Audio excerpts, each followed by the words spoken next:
Bienvenue dans Rétroviseur, le format court de l'équipe de Retour vers ton enfance qui revient sur un phénomène de la pop culture des années 70 aux années 90. Souvent éphémère, mais ultra marquant. Ce sont ces jouets, modes, consoles, magazines qu'on a aimés, ou pas, mais qu'on n'a jamais oubliés. Aujourd'hui, ressortez les classeurs et les doubles posters, retour sur un incontournable des marchands de journaux de l'époque, les magazines pour ados ou les magazines de fans. Salut Zoulou. Salut Data. Alors, ça vient d'où un petit peu là, les magazines pour ados ? Tu nous expliques ? Je vais essayer de vous expliquer, mais ça vient d'un petit peu plus loin que les années 80. Pour comprendre l'histoire des magazines de fans, il faut revenir 2 décennies plus tôt. Star Club, OK et Salut, en fait, c'est les nouveaux noms des magazines qui existaient déjà dans les années 60. Donc, pour faire simple, dans les années 60, niveau jeunesse, il n'y a pas grand-chose à part SLC, Salut les copains. Ça, c'est un magazine qui est en fait la version papier de l'émission du même nom qui cartonne sur Europe 1. Jusque-là, il y a surtout des revues pour midinette, genre Mademoiselle Âge tendre. Donc, on va pas se mentir, c'est plutôt un guide de couture, de cuisine et de la bonne petite épouse, plutôt qu'un magazine divertissant. Tu vois, c'est pas funky, Mademoiselle Âge tendre. Et puis, les radios libres n'existent pas encore. Voilà, faut se remettre aussi dans le contexte de l'époque. Donc, les médias pour la jeunesse, ça n'existe pas vraiment. Donc, quand Salut les copains débarque dans les kiosques pour raconter la vie des idoles du moment, Johnny, Sylvie et toute la clique, c'est le gros succès. Salut les copains, c'est Instagram, mais version papier, avec plus de lacs et moins de fesses, en fait. plus de brushing et moins de... Et sans dogface. Et sans dogface, ouais, voilà. C'est à peu près ça, SLC, pour vous visualiser. Donc, à l'époque, il y a un magazine, mais il y a 2 bandes. Et c'est là que Ça bande à part. Voilà, ça bande à part, exactement. Donc, il y a la bande un peu cool, les rebelles, les Banane, Gomina et Talon Aiguille, Johnny, Dutronc, Hardy et compagnie, qui sont un peu les premiers de la classe, et donc c'est les vedettes de Salut les copains. Et de l'autre côté, t'as un peu les outsiders avec Clo-Clo contre le reste du monde, tu vois. Parce que il faut bien se dire qu'à l'époque, le seul truc qui est plus gros chez Clo-Clo que son palmarès, c'est son ego, quoi. Bon. Alors non, j'allais rien dire de ça. Si vous avez plus d'infos, n'hésitez pas. Nous n'en avons pas. Donc en 71, Clo-Clo, il est un peu vexé parce qu'il fait pas la une de Salut les copains, et il se dit je vais racheter un fanzine qui va pas me coûter bien cher, et je vais en faire mon propre magazine, et ça va s'appeler Podium. Donc là, c'est le coup de génie, puisque méga proximité avec les lecteurs, il embauche des groupies direct à la rédaction, donc loyauté du staff maximum. Il réinvente un peu le magazine. Non, mais tu t'étouffes, c'est pas grave. Toi. Je me suis transformée en Jeanne Moreau. Regarde pas comme ça. J'ai la flemme, je coupe pas. Vas-y, débrouille-toi. Donc en 71, il achète son propre magazine, qui est un petit fanzine à l'époque qui lui coûte pas bien cher. Il appelle ça Podium, et il en fait sa propre revue de promo, quoi. Donc, courrier des lecteurs ou des lectrices, parce qu'on va pas se mentir, à l'époque, c'est surtout des gamines qui sont fans de Clo-Clo. Il en engage certaines à la rédaction, donc un staff ultra loyal envers lui, et il cartonne. En 1 an ou 2, il rattrape les tirages de Salut les copains. Donc, autant dire que du côté de Salut les copains, ils sont un peu... ils font un peu la gueule, quoi. Et patatras, en 78, Clo-Clo décède, et qui est-ce qui rachète le magazine ? Le patron de Salut les copains. Voilà. Comme ça, en 10 ans, il a l'intégralité des magazines dédiés à la jeunesse, et il règne sur tout ce qui se passe en termes de presse musicale et un peu people avant l'heure, quoi. Donc voilà, comment faire rêver les ados en leur parlant de leurs idoles, c'est ce que ces gens-là ont compris il y a presque 60 ans maintenant. Ouais. Donc ça, c'était les années 60, d'accord. Et alors après, ça se passe comment ? Parce que s'ils ont le monopole, comment ça se déroule sur les années 70, 80, etc. C'est un peu en dents de scie, tu vois, parce que les années 60, c'est la naissance du phénomène. Donc il y a rien avant. et tout à coup ça débarque. Donc c'est le succès, c'est les yéyés, les stars ultra personnifiées. Je parlais tout à l'heure de Johnny, Sylvie, etc. Donc c'est vraiment des grosses personnalités. Et puis dans les années 70, ça change un petit peu puisque c'est l'arrivée du disco, c'est plus la danse qui est en avant, le mode de vie, etc. La mode hippie, flower power. Donc là, c'est vraiment refus de la société de consommation. Tout ce qui est avant 68, on n'en veut plus, on jette à la poubelle. Donc les magazines se vendent beaucoup moins dans les années 70. Et puis, il y a les années 80. Les années 80, c'est pas la même. C'est grosse consommation, au contraire. Alors, pas consommation des mêmes produits, si j'ose dire, mais grosse consommation quand même. Mais voilà, pas de consommation à la papa. C'est la consommation rebelle. Donc, on veut pas être dans le mainstream. On veut se démarquer avec les nouveaux courants, rock, punk, metal, etc. Et les messages contre l'autorité, antimilitaristes. Et ça, dans la presse classique, ça fait pas vraiment recette. C'est un peu trop... c'est pas assez lisse comme message. Donc, il y a un petit flottement aussi dans les années 80 au niveau de la presse type Salut les copains et Podium, et qui fait la part belle au fanzine, en fait, puisque tous ces courants alternatifs, ils sont pas cités dans la presse, mais les gens veulent en parler et veulent en entendre parler. Et donc, c'est les fans eux-mêmes qui se mettent à produire des revues, des petits magazines, fait souvent avec 3 bouts de papier et 2 bouts de ficelle.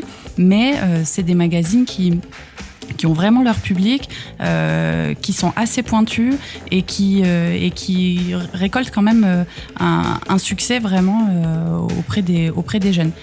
Voilà, il y a certains magazines du type qui ont tiré leur épingle du jeu. Il y avait par exemple Enfer, tout début des années 80, qui est le premier magazine à s'intéresser à la scène hard rock, metal en fait. Et c'est grâce à ces 3-4 copains qui sont ultra fans de métal et qui suivent les groupes en tournée qu'on découvre en France Metallica, par exemple. Incroyable. Ouais, Incroyable. Voilà. Et c'est vrai que même aujourd'hui, les fans de métal se souviennent par exemple de ce fanzine qui a duré 5-6 ans, mais qui est une méga référence dans la naissance de tout ça, quoi. Donc bon, voilà, les fanzines, les courants un petit peu alternatifs, et puis c'est la fin des années 80. Et là, ouais, c'est moche. Et là, c'est plus punk, c'est plus metal, c'est plus hard rock, c'est la pop, la dance et le culte de la personnalité, ambiance Madonna, Michael Jackson, méga production hollywoodienne, concerts géants, etc. Donc tout est plus beau, tout est plus grand, c'est plus des stars, c'est des superstars. Et pour parler de superstars, on fait pas des fanzines. Il faut vraiment de nouveau des vraies revues qui brillent avec du papier glacé, des couves qui en jettent, etc. Et donc là, voilà, c'est de nouveau le tremplin pour les magazines des années 60 qui étaient un petit peu en sommeil. Et on retrouve bien lifté, bien remixé à la sauce années 80, fluo et tout ce qu'il faut. Salut, Star Club et autres magazines de notre jeunesse. Voilà. Donc, on s'en rappelle, hein, les couvertures ultra chargées avec 10 montages photos dans tous les sens, des encarts, des étoiles, voilà, et puis un sommaire à rallonge avec les fiches chansons pour connaître tout par cœur, même si tu comprenais pas l'anglais et tu pouvais crâner avec ton Walkman Sony flambant neuf après avoir fait un méga caprice à Mammouth en juillet 95. Voir Cora. Oui, pour ma part, c'était Mammouth. Oui, c'était un caprice mémorable, mais le Walkman en valait la peine. Avec les écouteurs, avec la mousse. Évidemment. Tu me fais plaisir. Mais ça a attrapé un petit peu les cheveux quand même. Ouais. Tu vois, il y a la partie métallique. Voilà, toi, t'avais peut-être pas ce problème, mais moi, j'avais les cheveux. Il y avait 2 écoles. Moi, je suis passé très vite à l'enrouleur d'écouteurs.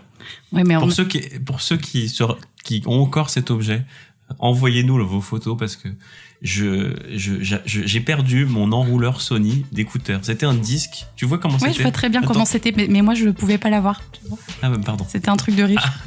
Mais rien tu te la racontes. T'es en train de remuer le couteau dans la plaie de mon enfance. Je vais passer pour un vieux gosse de riche dégueulasse, quoi.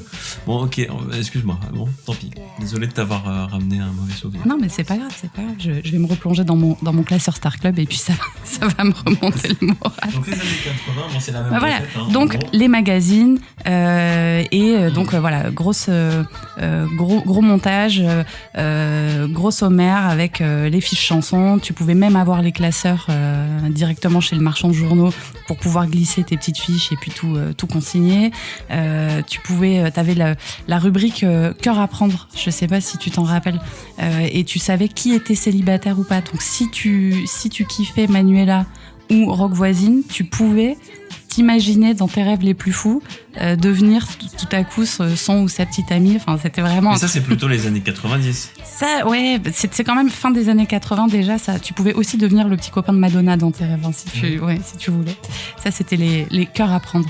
Et puis, il y avait, bien sûr, les doubles posters avec recto verso, David Bowie, Michael ou je ne sais qui encore. Donc, comme ça, t'étais pas déçu. D'ailleurs, nous avons un super poster. Alors, je crois que c'était les 7 jours, non ?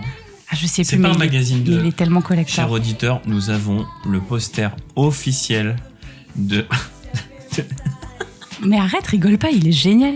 C'est Michael Jackson. Avec E.T. Mais c'est mythique. Tapez ça sur Google. Une grosse partie d'entre vous vont s'en rappeler. C'est juste du bonheur en barre. C'est un fond bleu. Michael, je crois qu'il a un pull rouge. Je l'ai plus. Un perfecto, je crois. Non, c'est pas un perfecto rouge. Attends, je crois que je l'ai là. Il n'est pas dans cette bibliothèque-là ?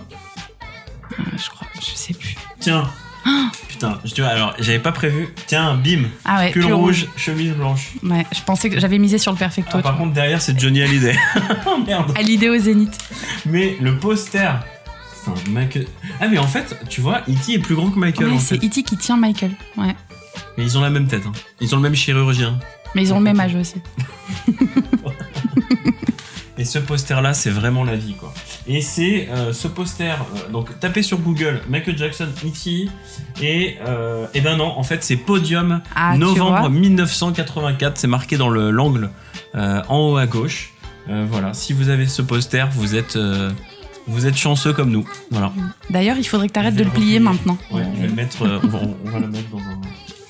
Voilà, il m'a tout chamboulé, mais voilà, c'est illustration parfaite. Donc les fameux doubles posters qu'on avait tous et dont on tapissait nos chambres avec notre papier peint à motif atroce, il faut bien le dire, avec une petite frise pour les plus chanceux d'entre nous.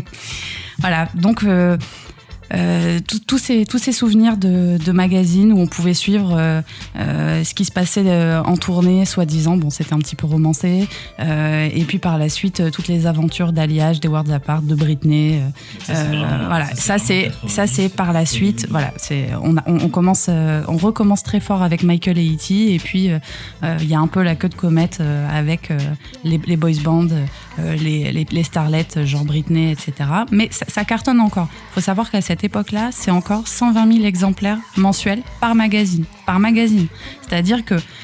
Et pourtant, tout le monde trouvait ça ringard. Mais en fait, c'est comme Voici, en fait. Alors, tu vois, les gens trouvent ça ringard, mais c'était la vie. C'était la vie. Parce que t'étais chez tes grands-parents au fin fond de la province, il n'y avait rien à la campagne. Il y avait une supérette. T'avais une pochette surprise et t'avais Star Club. Ça te faisait ta semaine de vacances, tu vois. C'était vraiment un truc qui te rattachait à ce qui se passait autour avant les téléphones, avant les réseaux sociaux, avant tout ça, quoi. Et quand t'es un petit gamin au fin fond de ta campagne ou de ta cité, la vie de Michael ou la vie de... je sais pas, de Christophe Ripper, ça te fait rêver, quoi. Oui, j'ai mis Michael sur le même plan que Christophe Ripper. Dans la même phrase. Parfaitement. Tu m'as tué, là. Je l'ai fait. Et tu pouvais même faire le jeu des 7 erreurs avec Michael. Ah oui, ça je l'ai fait, ça c'est vrai. Et oui, voilà. Donc, fin des années 90. Et puis, alors, début 2000, c'est la débandade. C'est les starlettes, la télé-réalité, envergure zéro, intérêt zéro. Et je crois que ça a explosé vraiment avec le loft. En fait. C'est-à-dire qu'il y a eu un double effet qui se coule un peu. Ça a boosté les ventes pendant un temps. Parce qu'il y avait tellement de nouveautés, tellement de nouvelles têtes, etc., qu'il y avait de l'actu. Et puis, les gens se sont lassés, en fait, parce qu'il y avait finalement rien de très intéressant à dire. Et puis c'est pareil, les superstars dont je parle au début des années 80, début des années 2000, c'est en perte de vitesse. On n'a plus ça, c'est des groupes, etc. Donc voilà. Et puis il faut dire aussi que c'est l'arrivée d'Internet. Et voilà, à cette période, les magazines de fans et de jeunesse se confondent chaque jour un peu plus avec les magazines type Closer, Voici, etc. Et donc c'est un mélange des genres qui finalement n'est pas porteur et la cible se détourne de ces magazines, quoi.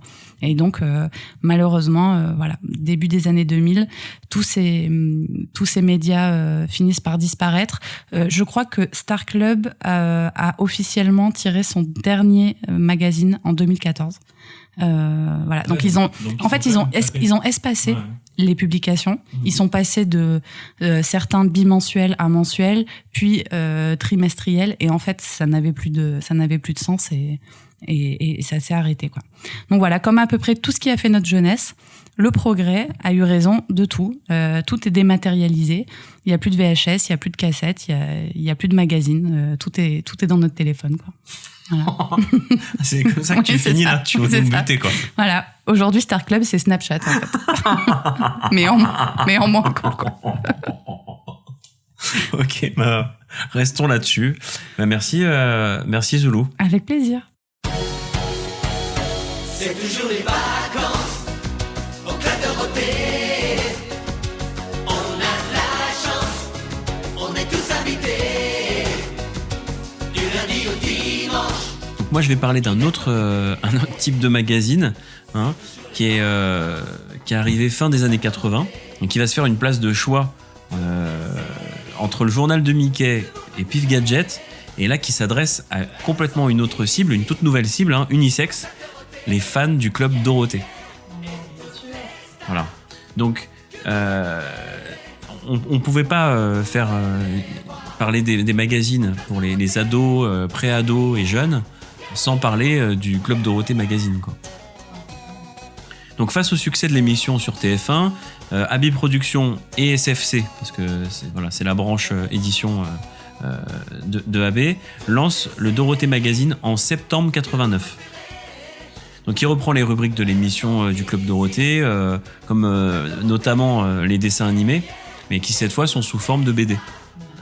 Bah oui, en plus comme ça ils payent pas deux fois les droits. En fait, c'est pas le manga, par exemple Dragon Ball, ils te mettent pas c'est pas Jump comme au Japon. Ils photographient image par image le dessin animé et ils viennent te mettre une bulle dégueulasse. Mais nous, ado, gamin, moi j'adorais ça, quoi, c'était génial. Et donc c'est un carton immédiat, hein, instantané, parce que c'est vrai que ce que tu disais tout à l'heure, c'est que les magazines de stars, on va dire starlet, c'est plutôt orienté filles, hein, et ce dès les années 60, comme tu le disais, à juste titre. Donc non seulement c'est garçons et filles, c'est unisexe, mais surtout ça permet de ratisser super large et d'aller séduire une nouvelle cible marketing qui sont les pré-ados. On a les gamins qui vont lire Pif Gadget et le journal de Mickey. On a les adolescents et adolescentes qui eux vont être intéressés plutôt par les Star Club, les Hockey Podium, etc. Et donc il reste cette cible entre les deux, hein, je sais pas, 8-13 ans, 8-14 ans. Qui sont des fans du Club Dorothée, et donc eux c'est la cible rêvée, quoi. Et bien justement dans le Club Dorothée Magazine numéro 3, il y a Dorothée chez les ninjas avec un éventail japonais, hein. Ah, c'est elle là. C'est elle derrière l'éventail. Absolument. Oh, bah, ouais, mais il n'y a pas que ça, Jackie. Bien sûr qu'il y a pas de ça. Alors, regarde, montre quand il y a les aventures de Dorothée. On commence avec les aventures de Dorothée, toutes par les exemple. semaines, oui. C'est quand même chouette, ça. Et puis c'est pas tout non plus. Regarde juste après, qu'est-ce qu'il y a? Les Chevaliers du Zodiaque. Et on ne peut pas parler de ce magazine sans expliquer un phénomène, le phénomène d'AB Productions, hein, les sitcoms à la française. Parce que en 1989, c'est aussi l'année de la diffusion de la première sitcom d'AB, Les Musclés. Les Musclés, quoi.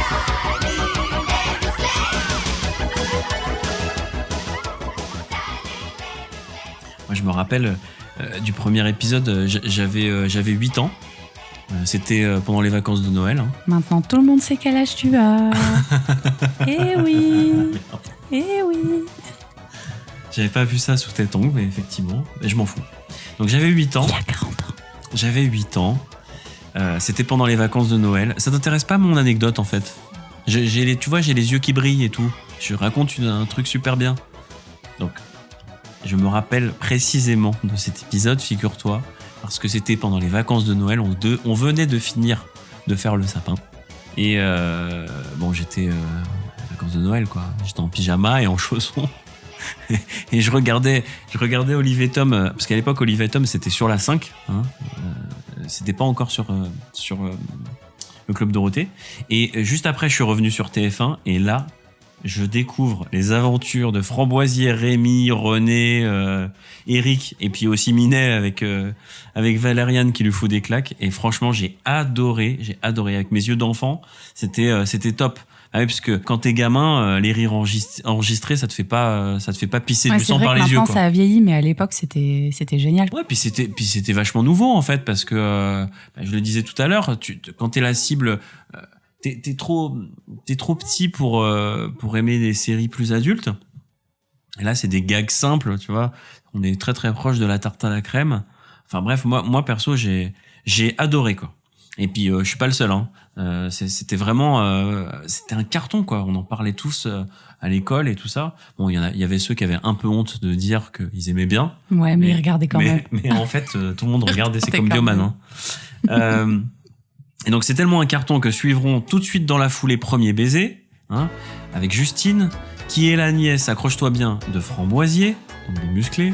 Puis viendra Hélène et les garçons, qui est une histoire donc centrée sur Hélène, qui elle est la grande sœur de Justine. Non, ça y est, tu m'as perdu. Ça y est.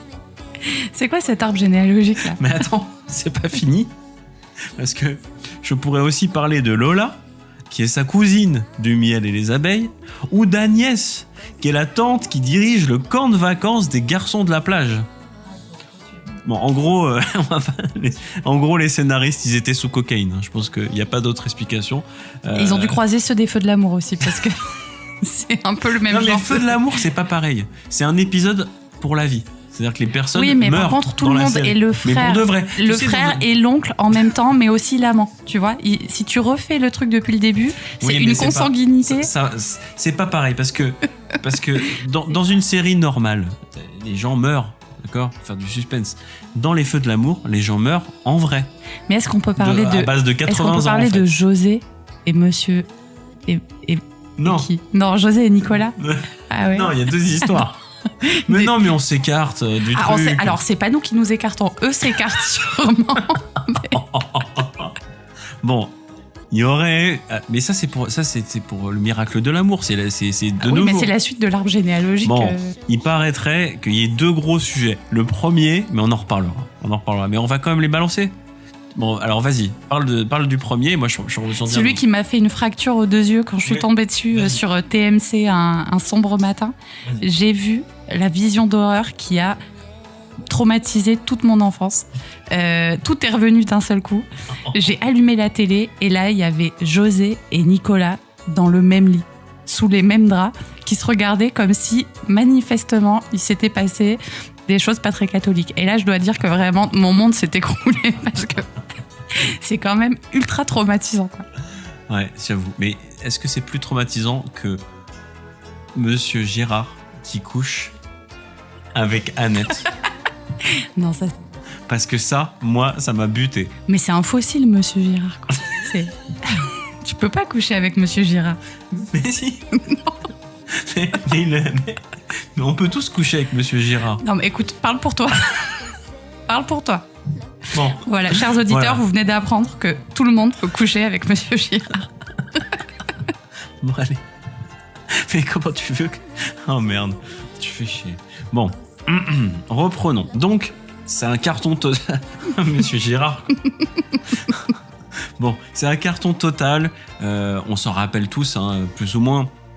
Hein, là aussi, on n'assumait pas, mais moi, je suis désolé. J'assumais pas.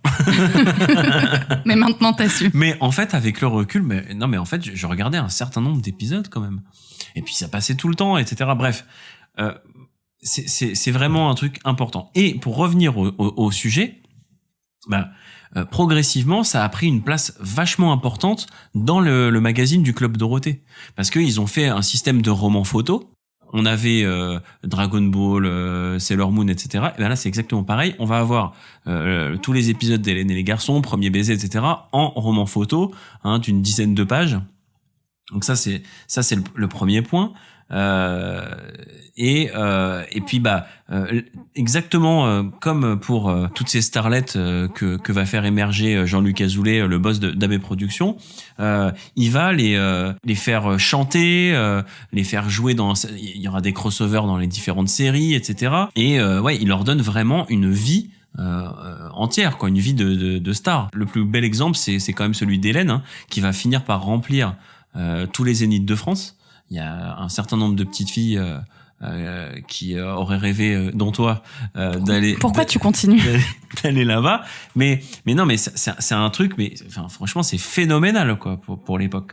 Et mais bon, ça c'est une autre histoire. Mais c'est vrai que on peut pas parler du Dorothée Magazine sans parler des sitcoms d'AB, ça va avec. On va y retrouver les mêmes fiches, les fiches stars à collectionner. Donc tu pourras donc apprendre que Christophe Ripper est célibataire, que Hélène Rollès, de son vrai nom, est originaire du Mans, que Anthony Dupré a passé toutes ses vacances à Palavas. Bref, du croustillant. On est vraiment au top du pot. Oh là là là là, sympa, non? C'est bien. Il y a des fiches aussi, fiches chansons, fiches de Roxane, voilà. Regardez, il y a une fiche sur Roxane. Quand il était bébé. Regardez. Exactement. Et puis ça va prendre de plus en plus de place dans le magazine. On peut le voir si vous avez des magazines chez vous et que vous pouvez les comparer. Vous pourrez comparer que entre les premiers numéros fin des années 80 et puis au fur et à mesure milieu des années 90, la partie sitcom elle est énorme. Mais pourquoi? Parce que ça coûte rien en fait à puis je des crois productions. qu'ils tournaient des tas d'épisodes. C'était une cadence incroyable. Mais du coup ça coûte rien en fait. Il y a pas de droit de diffusion, c'est pas comme les dessins animés, etc. C'est juste produit par AB, donc c'est tout bénef quoi. Mais bon, si on oublie ça fait quand même rêver. T'as l'impression de les connaître, d'être copain avec eux, tu connais toute leur vie, et en fait, et en plus, ils ont Christophe Ripper, il s'appelle Luc dans la série, mais à la fin, tu l'appelles Christophe Ripper, quoi. Je veux dire, donc quelque part, t'es vraiment au plus proche de toutes ces starlettes, quoi. Donc il y a quand même un mélange des genres qui est volontaire de la part d'AB Productions pour mixer donc les personnalités des acteurs et des personnages qu'ils incarnent dans leur série. Et d'ailleurs eux-mêmes ont fini par perdre pied entre leur vie de star et leur vie réelle. Il y avait eu plusieurs émissions, notamment je me rappelle Jean-Luc Delarue, où genre 15 ans après il avait fait venir tous les celle qui a le plus perdu pied, c'est le miel et les abeilles. Là, t'en parlais tout à l'heure. Là, c'est SDF à fond, quoi.